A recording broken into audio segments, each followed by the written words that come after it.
is LBC. From Global, leading Britain's conversation, the Nigel Farage Show. Mr. Nigel Farage.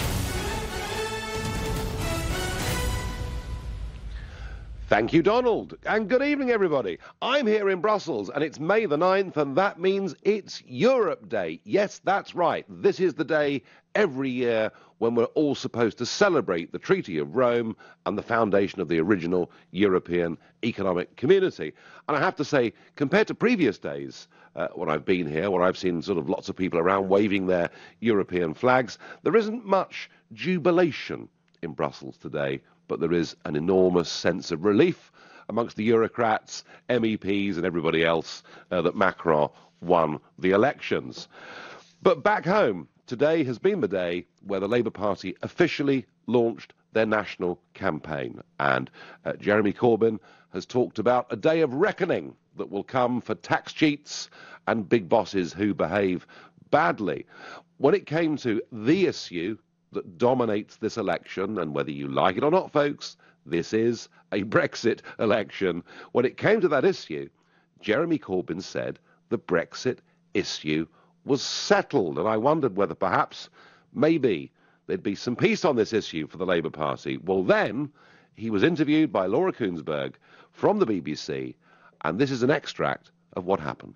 Just to be completely clear, because people will want to know this, if you're Prime Minister, we will leave whatever happens. People will know that there's been a referendum and a decision was made a year ago. We've set out very clear our terms for the negotiations. Keir Starmer has built those relationships across Europe, and that is what we'll be pursuing with the European Union.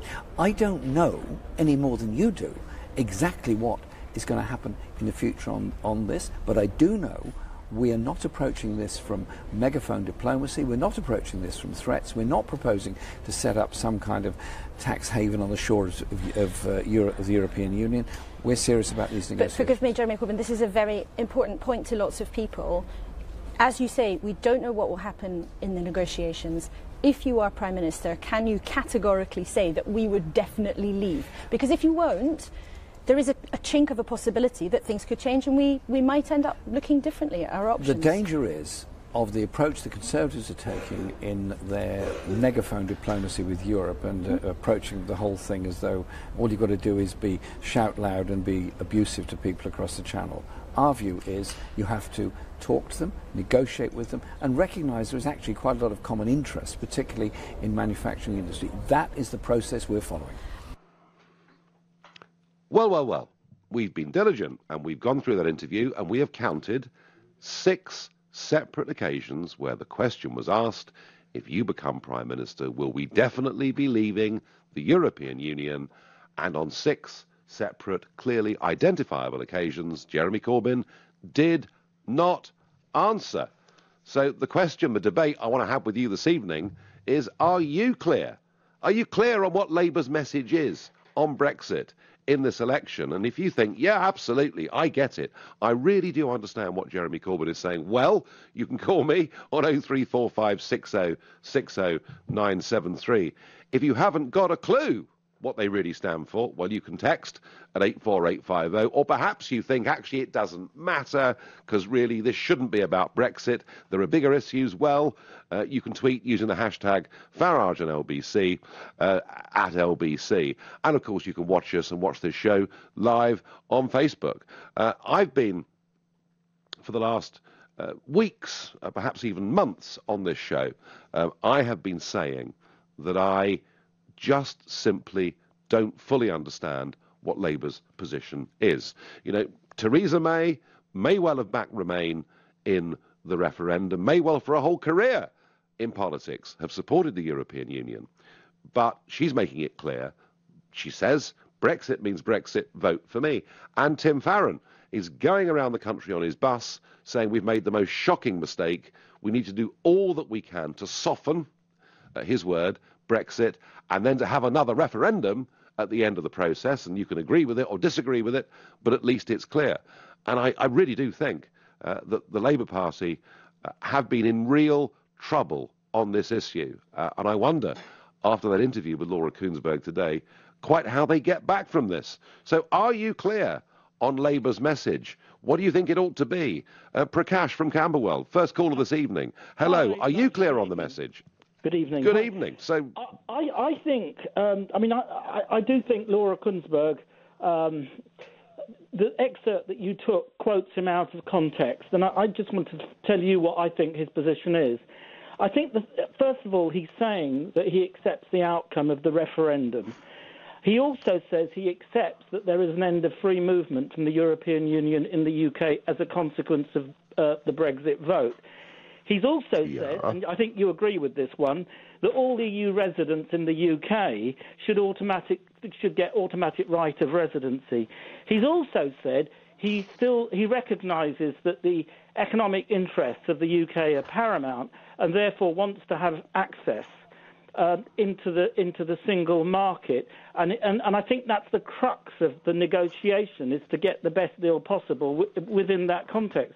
And I really think that this is not an exact science. Sorry, there's one final thing he's saying, which is about Theresa May, and I do think you're making a mistake on this one, although I've got a lot of respect for much of what you say.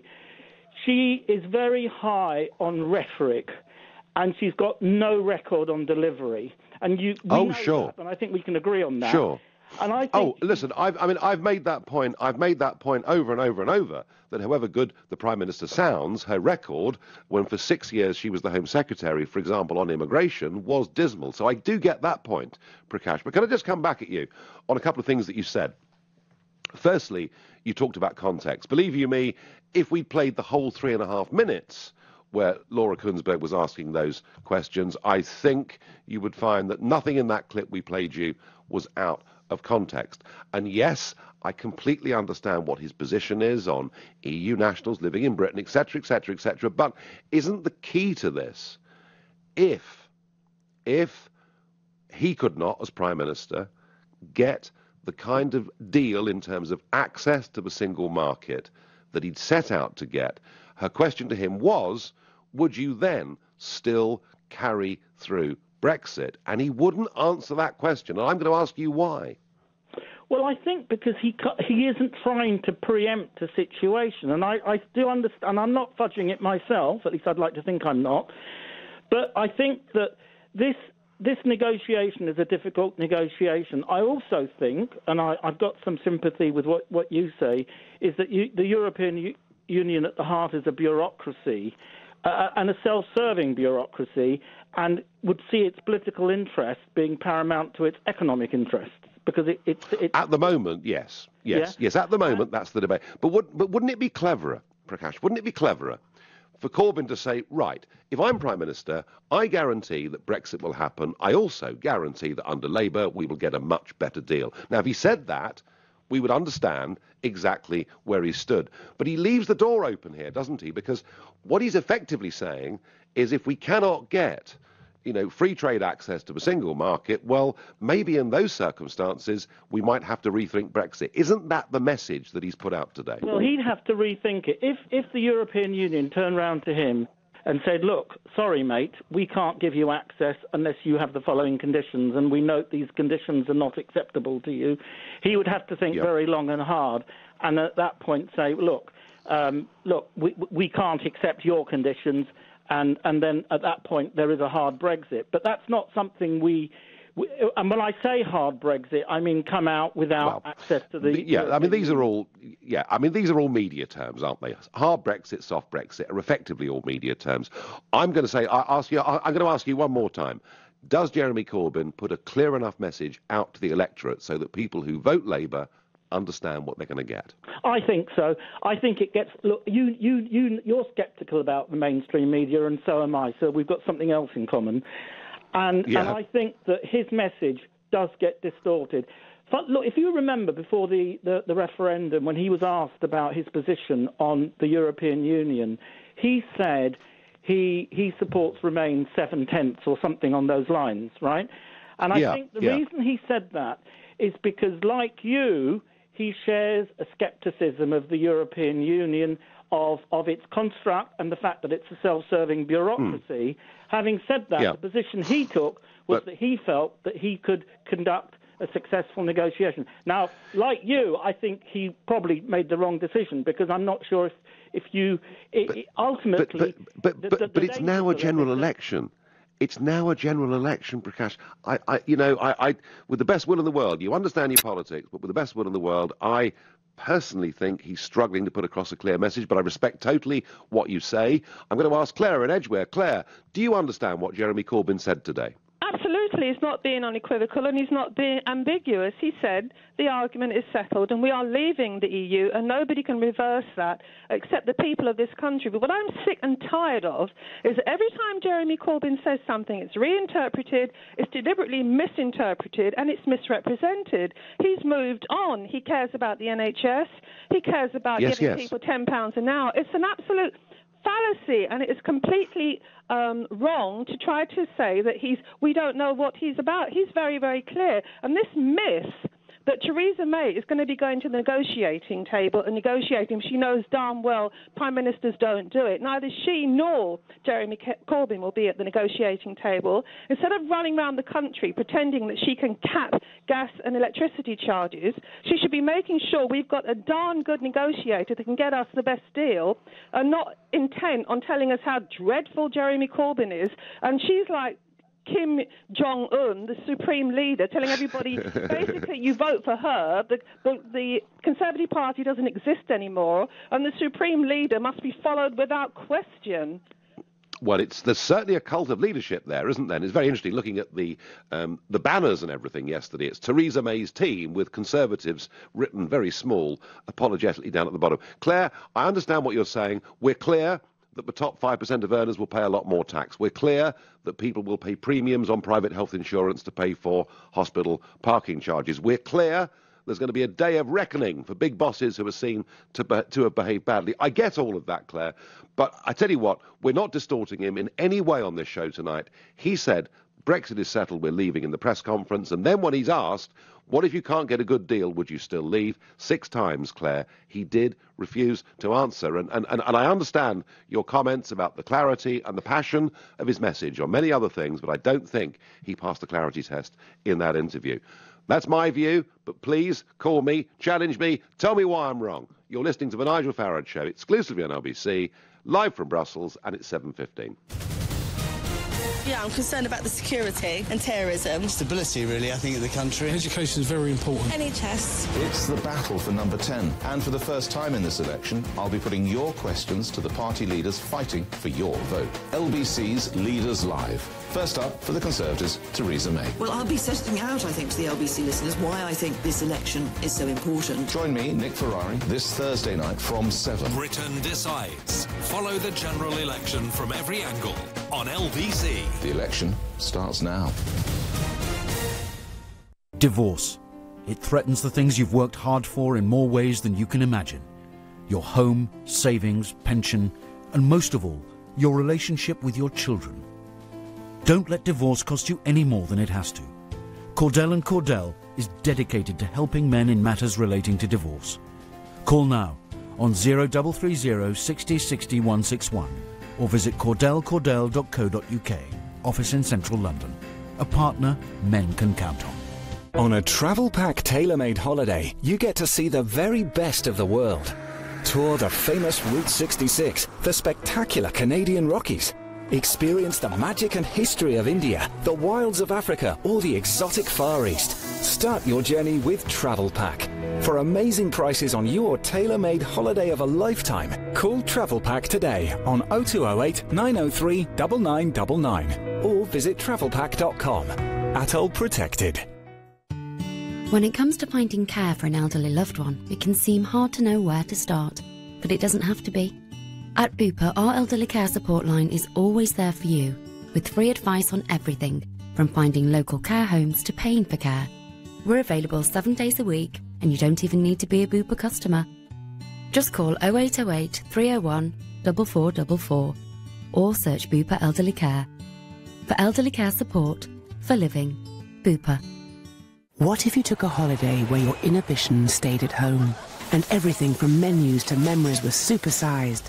What if the city felt like every movie you'd ever seen, and discovering hidden bars and delis helped you rediscover each other? A world of what if is waiting. US City breaks with British Airways, now from just £499 per person for 3 nights, including return flights and hotel. Book now at ba.com. Limited availability, date exclusions, conditions and booking fees may apply. At all protected. Oh, the garden's an absolute mess. It's my turn to have the cross-stitch crew round for tea and Battenberg. I'll have to get a landscape gardener in and a wildlife expert. It's a jungle out there. We could be eaten alive by those deadly flutterbugs. Oh, relax, relax. It's Trust a Trader. Marvellous local tradespeople who've been tried, tested and reviewed. All specialists in their areas, from landscape gardening to pest control. Oh, visit trustatrader.com. Trustatrader.com. Sparks will fly this week at Lidl when you fall for their light-sensitive auto-darkening welding helmet for just $29.99. And what about their inverter welder? That's only $69.99. Hurry down to Lidl and strike whilst the iron's hot. From Thursday 11th of May at Lidl. Subject to availability, NI may vary, selected stores. This is LBC, live from Brussels, The Nigel Farage Show. Call 0345 6060 973. Text 84850. Tweet at LBC using the hashtag FarageOnLBC. So, Prime Minister Theresa May will be in the LBC studio this Thursday at 7 p.m. for a special half-hour live interview with Nick Ferrari and phone-in. It'll be part of a series, LBC Leaders Live, and you'll hear the dates when the other leaders are going to come in and be interviewed. So this is going to be her first live broadcast interview of this general election campaign. Nick Ferrari here on Thursday, 7 to 7:30, and I will take Nick's seat at 7:30, and we will have an hour and a half phone-in debate and discussion about how Theresa May dealt not just with Nick Ferrari's questions, but with the calls from you. And all of you will get the chance to ask all 4 main party leaders your questions during this campaign. And we're back to today's issue, the official launch of the Labour campaign today. Corbyn stood up and said the Brexit issue is settled, and then 6 times did not answer Laura Kuenssberg of the BBC when she said, well, if you can't get a good deal, does Brexit still happen? And to me, and I think to many people, he really didn't answer that clearly. Many other things that Jeremy Corbyn today did and said were very, very clear, including a day of reckoning that is coming for tax cheats and big bosses that behave badly. So are you clear where the Labour Party and Jeremy Corbyn stand on this key dominating election issue of Brexit? I wonder, Max in Guildford, are you clear, Max? I am clear. He's not going to categorically say yes to us leaving the European Union. And I think, the phrase shooting yourself in the foot isn't really appropriate. I think he's shot himself in the face, to be honest, with this election now. If you looked at the BBC, they released a report after the referendum that if you voted as you did in the referendum in your constituencies, Leave would have 410 seats. So if you're going to even vote slightly in that way with the Conservatives, they're going to have a landslide majority, and the Labour Party will be finished for another 10 years. So do you see today, Max, do you think today is a significant moment then? Absolutely. I think, with all the... I know she hasn't said it recently, but they keep going about this coalition of chaos, but everyone's got the idea that there would have to be a coalition to have to beat the Tories. And I think the fact that the Lib Dems with Nick Clegg this morning on Nick Ferrari's show saying they'd have a referendum, and if it was a no, they'd stay in on the deal. Yes. And then obviously the SNP obviously don't want to leave, so they're happy to stay. So I think actually Jeremy Corbyn's pandering to what Lib Dems and SNP want to get that coalition. If that means he's going to turn his back on what he said before, he'll do it. He's a politician.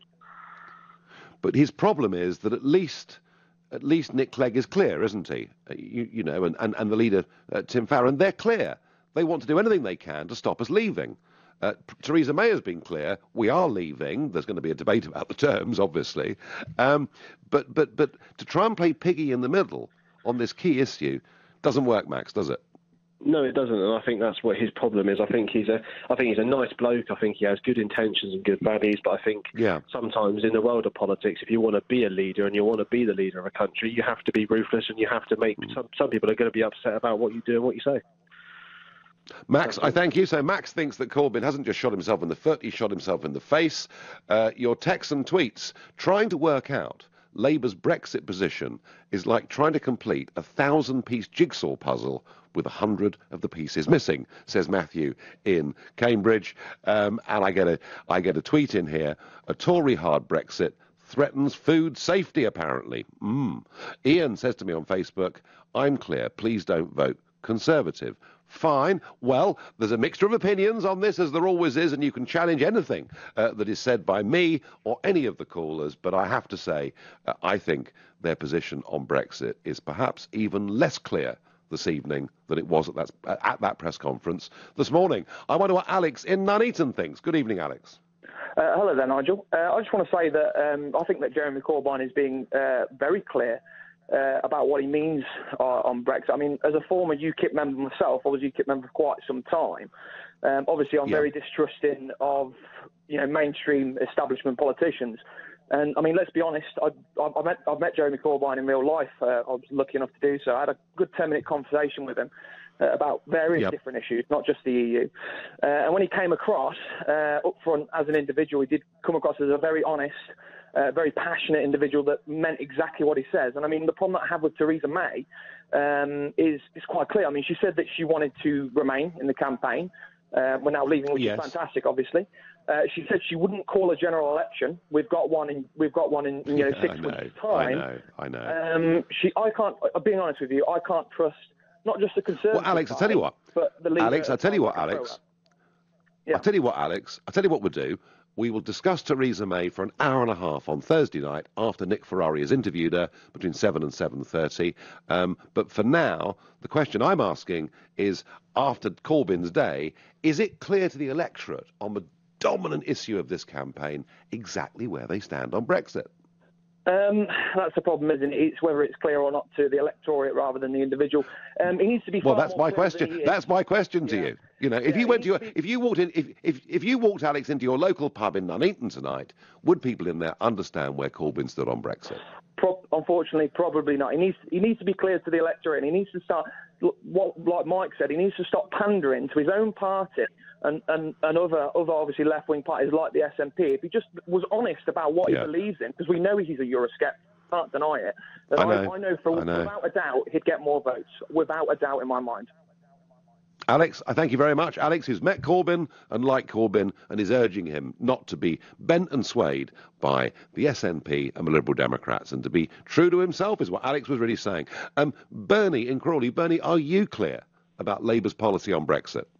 Yes, I think I'm very clear on it. I think he's given a message to the Europeans, the same as the Liberal Democrats, that if they don't get a deal that suits in Great Britain, then they're going to put the vote back back to the people. In other words, it's an incentive for Europe to give us a very bad deal, which they will do anyway because they don't want us to leave.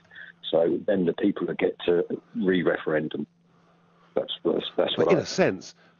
But in a sense, Bernie, and I'm listening very carefully to what you said. In a sense, Bernie, isn't that us really rather shooting ourselves in the foot as a nation, let alone political party?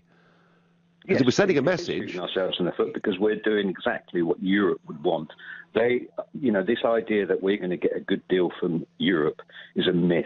They don't want us to leave, and if we do leave, they do not want us to prosper leaving. But the Brexit, no, and I believe you me, in Brussels, I hear some of that stuff in the corridors. But the Brexit vote wasn't conditional on the deal, was it? The Brexit vote was stay or leave. It wasn't. This is a get out of jail card that the Liberal Democrats and Labour are using. The only person so far that I know will walk away with no deal are the Conservatives, and probably your own party, or what was your own party.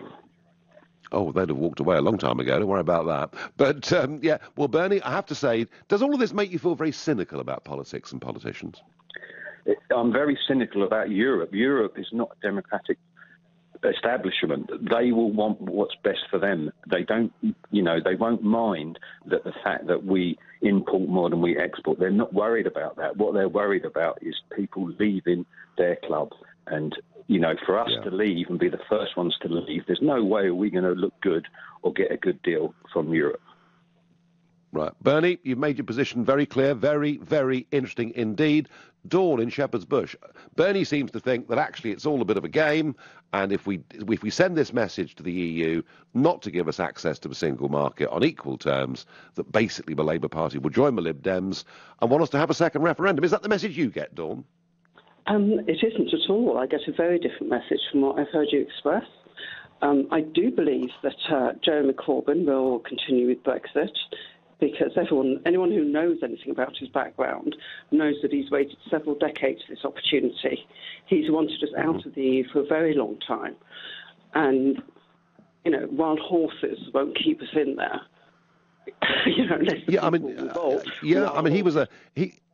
He was a great ally, wasn't he, of Tony Benn? And it was Benn that was very much the leader of the Labour Eurosceptics, not just back in the referendum in 75, but to the end of his life.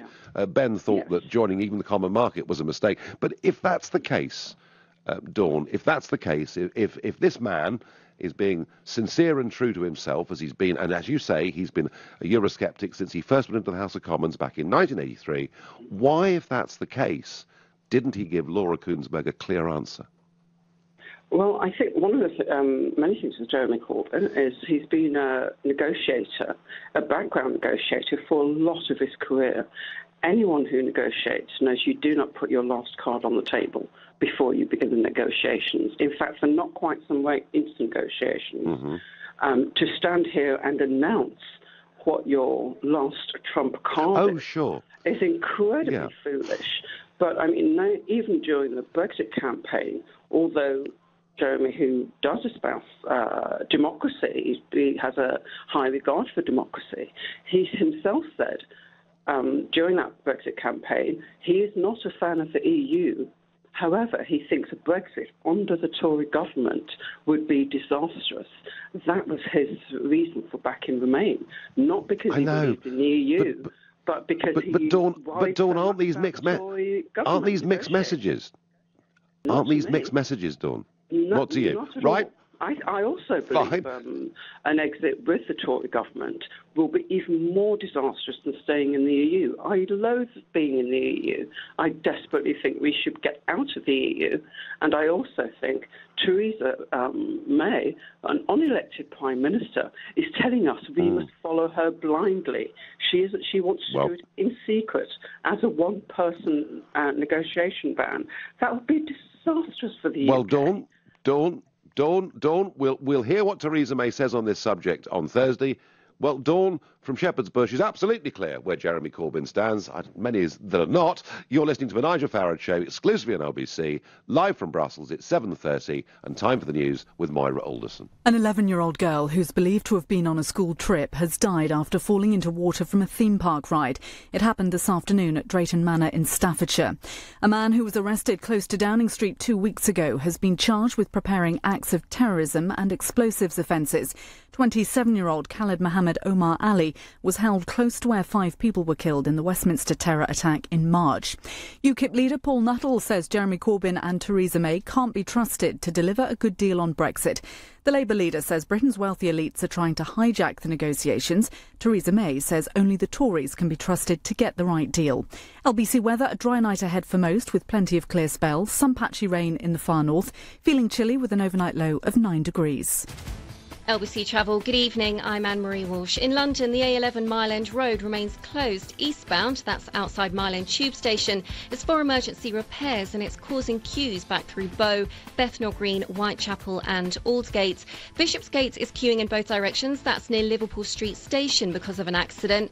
And in Devon, the M5 is stationary northbound between junction 31 for Exminster and junction 30 for Exeter, also because of an accident. And on the trains, services are at a standstill at Waterloo, and it's because of an investigation between Clapham Junction and Barnes. For more real-time traffic updates, go to lbc.co.uk. This is LBC. Unbox a shiny new Samsung Galaxy S8 with a massive 60 gig of data. And now take your home plan abroad on Pay Monthly with the UK's best network for roaming. Get yours in-store or online now. Vodafone. Power to you. Minimum term agreements and credit check apply. 40 destinations at no extra charge. 60 at £5 per day. Destinations, charges and verification at vodafone.co.uk/roaming. If you've been injured in an accident at work or on the road and it wasn't your fault, the last thing you need are stuffy lawyers with their complicated jargon slowing down your claim. Talk to Gowing Law. We're the personal injury experts who keep things simple, like using plain English for starters. If you think you have a claim, big or small, Gowing Law can help you right now. Text TALK to 80800. Get the money you're owed.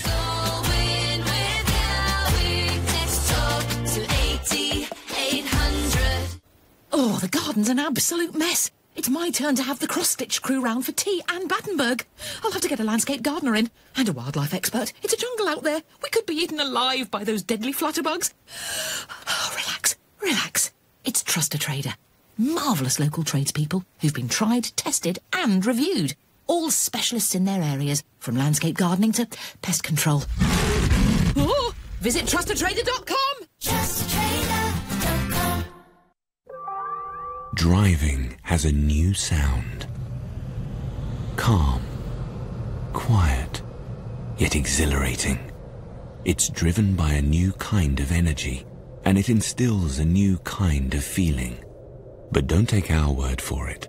Discover the BMW i3 at the BMW i Electric Experience from the 19th to the 21st of May at your nearest BMW centre. Search BMW i3. Do you have a pension? Maybe you've got more than one. How do you know if they're in the right pension funds, making as much money as possible for your retirement? Answer is, you probably don't. At the Pension Works, our fully qualified independent financial advisors could add instant value to your retirement fund. Simply text the word YES to 83222 for your free Pension Works health check. That's YES to 83222 today. Your pensions working harder with the Pension Works. This is LBC, live from Brussels, the Nigel Farage Show. Call 0345 6060 973. Text 84850. Tweet at LBC using the hashtag FarageOnLBC. Before we get back discussing Jeremy Corbyn's official launch of a Labour campaign today, just a bit of an update from those French elections, which we discussed last night. Macron winning by 2-1 votes.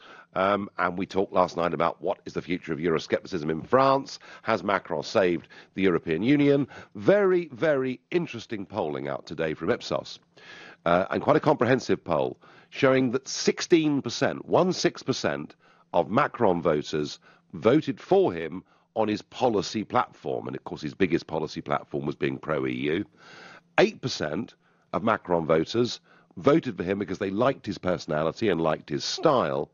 And incredibly, 43% of those who voted Macron told Ipsos in this study that they'd voted Macron to stop Marine Le Pen becoming the French president. So if Marine Le Pen was considered by many to be the protest vote, nearly half the Macron vote was a protest vote against the protest vote, which I think is really, really interesting. And some news that has come in this evening that is really very surprising in France. I talked last night and said that Marine Le Pen could possibly face a challenge from her 27-year-old niece, Marion, who is very much considered to be the sort of rock star of the right in French politics. And an announcement tonight from Marion, who was sat in the Assemblée Nationale for the last 5 years. She's 27 years old. She's announced she will not be standing in the elections in June and that she's quitting politics for personal reasons, which is going to be quite a big story in France. Back to today's British election. Well, as you know, the Labour Party have officially launched their general election campaign. The Tories have said they'd cap gas and electricity prices. The Lib Dems have fought back hard against that, saying that actually it'll lead in the end to less investment and ultimately higher prices. And UKIP have reiterated that they want a clean Brexit where we have absolute control over our borders. And I think it really is fascinating to see Theresa May calling for a cap on gas and electricity prices. This was the policy that was put forward by Ed Miliband back in 2013 and actually was derided by David Cameron as being Marxist.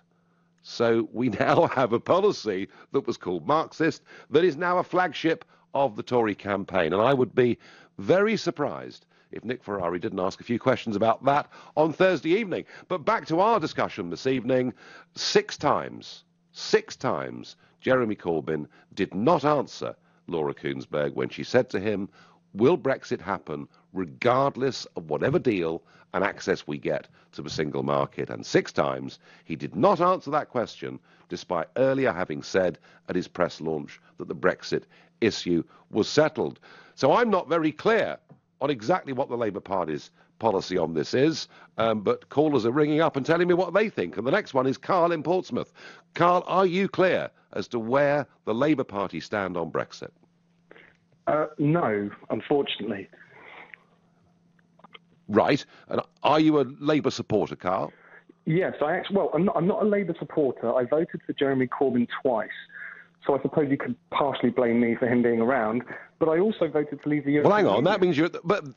That means you're a member of the Labour Party.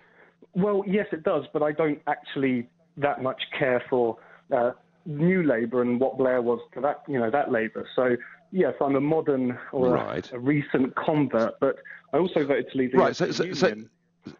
Right. So when you voted for Corbyn, did you do so thinking he was a Eurosceptic or an EU supporter? Well, we know he's a Eurosceptic because he really didn't put much effort into... Well, he put a lot of effort into looking grumpy about supporting the EU, basically. Right. But, no, he doesn't like... Yes, he wasn't exactly a sort of happy chappy during the referendum, was he? No, but I would agree with that. But listen, what do you reckon about this, Nigel? I think that if you took all the parties away from behind the leaders, Jeremy Corbyn will guarantee you a harder Brexit than Theresa May. The problem is with Jeremy is that he's got people like Polly Thornby, the people immediately behind him that are holding him in power, Diane Abbott, Thornbury, and a couple of others, they are very anti-leaving the EU. So can he, if he wins, even push through his Euroscepticism? I'm not sure. Well, it was interesting, wasn't it? Because when he became leader, he stuck to the not renewing Trident policy, the unilateral nuclear disarmament that he's always believed in. He stuck with that, but he didn't stick with his Euroscepticism because he knew the party simply would not put up with it. But Carl, you're a Labour member, but you voted for Brexit and you clearly want Brexit. So what do you do in this general election, Carl? Well, this is it. I kind of feel really stuck because if you look at the policies that Jeremy's put forward about Brexit, they're exactly in line with what I voted for, leaving the free movement of people, stopping that, and basically following through with Article 50 to the letter. So in a way, he's putting out all the signals that Brexiteers want, and Theresa May has promised nothing. So what can anyone say who's supported Brexit and supports Theresa May? What can they say? They can say nothing. The problem is it's the people behind Jeremy who are going to try and undo it if he wins, and that's where I'm stuck. Right, OK. Well, I have to say, Carl, if you as a Labour member can't answer that question for us, then we do have one or two little difficulties, don't we? I'm next going to go to Tim in Birmingham. Tim, good evening. Are you clear as to where Jeremy Corbyn and Labour stand on Brexit? Yeah, I'm not totally, but I'm not really ringing to talk about Jeremy Corbyn and his ambivalence. I'd like to ask you about your position on Brexit. Is that okay? Please, well, if you want. I'm not standing in the election. I'm not going to become Prime Minister, Tim, but have a go. Understand. Yeah, but I followed the campaign, the Brexit campaign, with great interest. Yeah. And you led that campaign brilliantly, obviously, and articulated the Brexit vote. And then as soon as we achieved Brexit, the two leaders of the Brexit campaign, which were yourself and Boris, suddenly disappeared into the ether, took a very low profile. And at the very time when we needed you there to steer the negotiations, because the situation now is that Theresa May is in charge of the negotiations, and she was very non-committal about her views in the campaign. And I feel that UKIP is now folding because you have stepped down, you and Boris have stepped down from articulating... Well, hang on, Tim. This is utter nonsense, isn't it? Boris Johnson is the Foreign Secretary. He's hardly stepped down. He's occupying and holding one of the great offices of state, is he not? He is, but I'm not quite clear about what his role was in the campaign. Can I ask you about what why you stepped down when you achieved your goal? We got the Brexit vote, and then surely that was the time for you to remain at the helm of UKIP and secure a proper agreement in negotiations with Theresa May. Well, if let's put it like this to you, Tim. If Theresa May or the British government or the Conservative Party had wanted to use me in any way at all, I would have been very happy to do so. I made it perfectly clear that I would do that. They made it perfectly clear. They basically didn't even want to talk to me. So I took a decision. What can I do? Given that I came into politics, Tim, not for a career in politics, and I emphasise that, given that I came into politics to fight, and many other things I care about too, but to fight predominantly for this issue, which I believe to be the greatest political issue of our lifetimes. We'd achieved it, and I will now, Tim, and one of the reasons I'm in Brussels today, I will now see this through, leading a group in the European Parliament. So I thank you for your question, but I promise you, I haven't run away. And I wonder, Barbara in the Wirral, how do you feel about the Labour Party's position on Brexit? Is it clear to you? No, it's all double talk. I think Labour themselves as the party, they want to stay. They would love it to go belly up so that they can actually stay in the EU. And then, well, it's not our fault. We're forced to do it.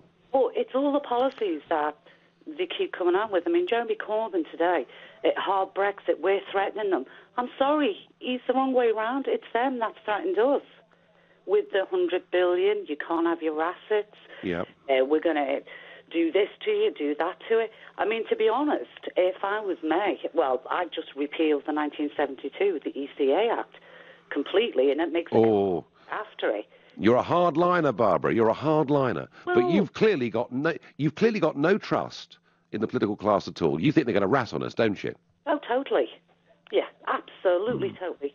They will argue, they will pretend, they'll do everything. I mean, we're already getting told we've got to pay for the agriculture till 2025. We've got to cover the $4 billion for Germany because it will cost them $4 billion more per annum once we've gone. So well, Barbara, whether you're right or not, Barbara, on all of this, I tell you what, if Brexit doesn't get delivered or Brexit gets reversed, I think you will see an upwelling of anger in our country, the likes of which you've never seen before, and I thank you for your call. I love this text. You've just proved that Corbyn is wiser than you. If you don't understand what Corbyn said, you shouldn't be an MEP, says Ralph. I'm going to ponder that, Ralph. You're listening to the Nigel Farage Show, exclusively on LBC. It's 7:45. Coming up at 8 on LBC, Clive Bull. Jeremy Corbyn has formally launched Labour's election campaign, vowing to transform Britain. Are you convinced by his promise to fight for the many, not the few? Clive Bull on LBC. Unbox a shiny new Samsung Galaxy S8 with a massive 60 gig of data. And now take your home plan abroad on Pay Monthly with the UK's best network for roaming. Get yours in-store or online now. Vodafone. Power to you. Minimum term agreements and credit check apply. 40 destinations at no extra charge. 60 at £5 per day. Destinations, charges and verification at vodafone.co.uk/roaming. Is your company thinking of moving office? If so, this could be the perfect opportunity to revolutionise your business, transform your workplace, and inspire your staff. Speak to Maris Interiors, who've been designing and fitting out workplaces for over 3 decades. Book your free consultation, attend a free seminar, or get your free guidebook. Go to officerelocation.co.uk. Maris. Workplace design experts. Here at the Claims Guys, we'd like to offer this assurance to anyone worried by the deadline on PPI claims. There is still time to make your claim. Our experts will work fast to discover if you were ever sold PPI. And once we've completed your free PPI check, you can then pursue your own claim or let us do it for you. It's your choice. Even if you can't find any paperwork, just text the word EASY to 60777 and let the Claims Guys do the rest. Text EASY to 60777 now. The Claims Guys. Did you know you can start an Admiral multi-car policy with just one car? One car? Really? Sure. Friends and family can join afterwards when their insurance is due. Just give us the heads up now. Well, it's that easy. Yeah, and if you switch from single car to multi-car insurance, we'll guarantee to lower your price. Guarantee to lower my price. Guaranteed. Wow. Admiral, looking out for you. This is LBC, live from Brussels, The Nigel Farage Show. Call 0345 6060 973. Text 84850. Tweet at LBC using the hashtag FarageOnLBC. Well, before the break, I read out that absolutely charming text from Ralph, who thinks I'm a thicko, because I don't understand what Corbyn's master plan is. Well, all right, let's take that premise. I really am not quite sure. Maybe Clive in Twickenham can enlighten me and help me. Clive, good evening. Good evening there. Yeah, my opinion is that Jeremy Corbyn could answer if he wanted to. He will not, because he knows this election is, for the Conservatives, is not about Brexit. It's all about getting a bigger majority, a golden opportunity that they've seen. I said this to Clive Ball sometime ago, they cut and run, and they have. And this was weeks ago. They cut and run to get a bigger majority. Brexit doesn't come into it. I don't doubt, Clive, I don't doubt that one of the major reasons for calling the election is an opportunity to increase the majority, the opportunity from their perspective, hopefully, to get these 30 different constituencies where there are allegations of overspending off their backs, etc., etc. But for the voter has got to make his or her mind up on issues. And would you not agree that it's Brexit that is dominating that debate? Yes, and I think if there's another vote, they'd vote to stay in. They were hoodwinked into coming out because of immigration. They were told it would drop. It hasn't, and it won't. And people of this country should wake up, vote Labour, and get rid of these damned Conservatives that cursed us since the war. Right, Clive, so, OK, all right, fine. We vote for Jeremy Corbyn en masse, right? The Tories get smashed. And we know what Corbyn will do on taxes and other issues like that, because he has made that absolutely crystal clear. What, Clive, does he do about Brexit? He goes to talk to them and has a different discussion altogether to what May is having. Yeah. And well, fine, but what does he do, Clive? What does he do? Does he honour the referendum result? And do we get Brexit regardless? Better proposition, get a better deal and stay in. And I think that's what he does. Right. So that's the real plot, is it? The real plot is you don't answer Laura Kuenssberg's questions because really the Labour Party want us to stay in. Is that what Clive in Twickenham thinks? Yes. Thank you very much, Clive. That's great. Agree or disagree? It was a very strong opinion. Burkhan in Sidcup, what do you think Jeremy Corbyn meant by not answering that question 6 times today? For me, I think stay in the single market for 5 years, stay in the single market, work out a trade deal within that 5 years, and when the time comes for the next election, we decide which party we want to take us out fully. Brexit for me was never a leave straight away thing. It was going to take 5 years to 10 years or whatnot. But what I personally believe is... but Burkhan, there is one slight problem there, and that is that we have triggered Article 50. Now, are you suggesting that at the end of that 2-year Article 50 period that the British government could possibly apply for some kind of extension? Well, they could possibly apply for extension, but personally, I think just stay in the single market. So within 2 years, instead of triggering... At the minute, the stock market's in a frenzy.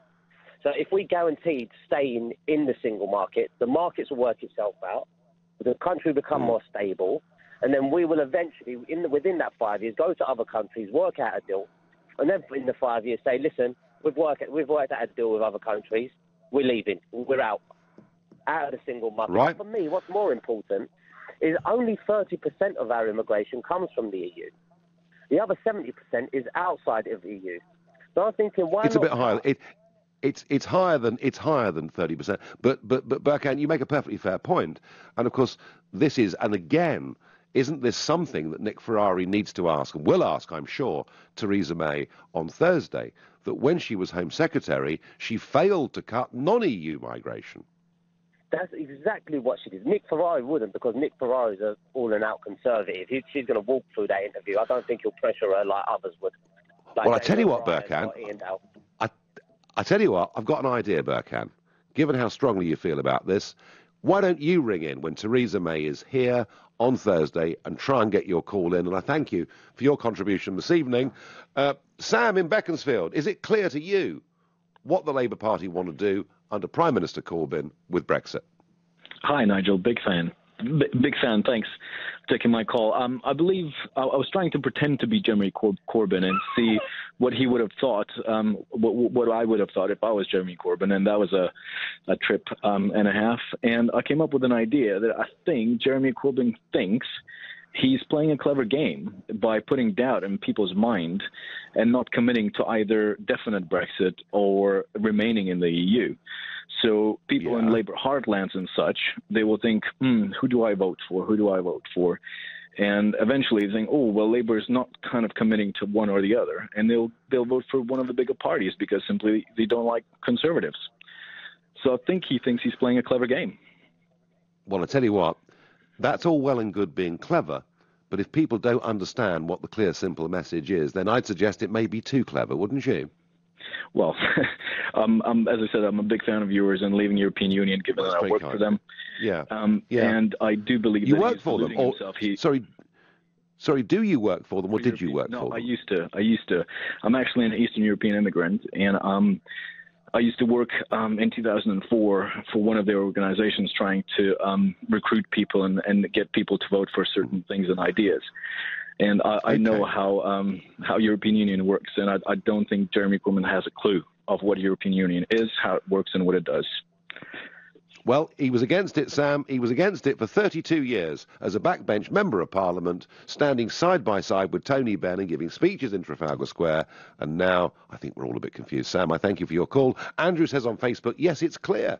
It's remain in a single market and the customs union and address the movement of people once a trade deal is secured. Pretty simple and logical to me. Peter says, Labour would keep us in the EU. I'm a Labour supporter, but I'm voting Conservative for Brexit. What's the view from Northern Ireland? David in Belfast, good evening. Now, I know now the Labour Party won't be standing as such in Belfast, but the SDLP are quite closely allied, aren't they? Yes, they are. Yeah, they're quite allied. But just even though we don't really get much of a say in the voting over there, we can elect some MPs, but even they don't really hold much power. But I still have an opinion on it, and I think he's actually being quite clever, and I hope he's doing it for the right reasons and not for political reasons. I think he's maybe considering worst case scenario. So let's talk worst hard Brexit possible for the UK. The ramifications of that could have serious economic reverberations that could last for decades, which obviously a poorer economy means poorer people. Poorer people means increase in deaths, increase in strains in public services.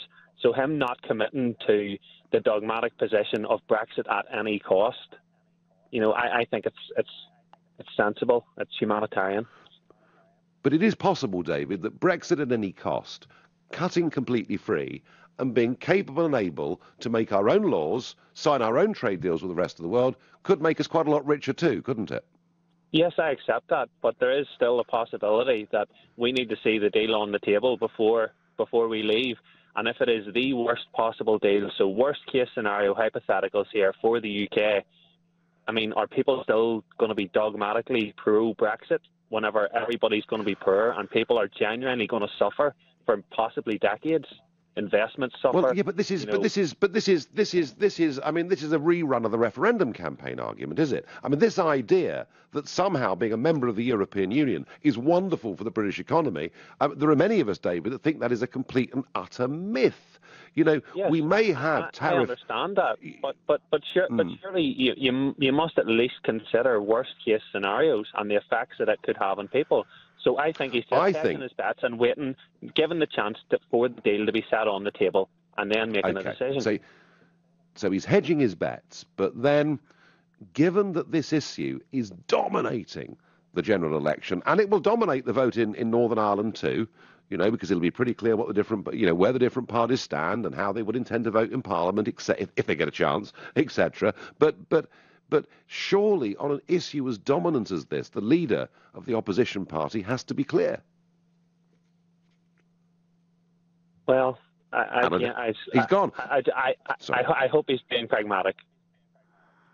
Well, he may be pragmatic, David. I don't know. What I do know is that I have been saying on this show now for some time that it seems to me that given this issue is dominating the general election, Labour need to have a very clear policy. And I thought the fact that he wouldn't answer Laura Kuenssberg 6 times today when she said, is it Brexit regardless of the deal? I thought that meant that there was some confusion. I think the telephone calls I've had tonight show me that the problem really is actually very big indeed. Because some of you say, oh, no. He's a Brexiteer all along, but in order to get the best deal as Prime Minister, he doesn't say that he would be prepared at the end of the day to walk away. No, trust Corbyn, he's still a Bennite. But more of you say, no. What this is really all about is sending a message to the European Union to offer May, if she wins, a rotten deal, and that Labour would then support us staying in the single market and the customs union. And even if he becomes Prime Minister, Labour want us to stay in the single market and the customs union. I've spent time with Emily Thornberry the last few days. She certainly doesn't want to leave the customs union. Coming up at 10, it's Ian Collins, but up next, it's Clive Bull. Nigel, thank you, and we're going to continue this conversation. It is very much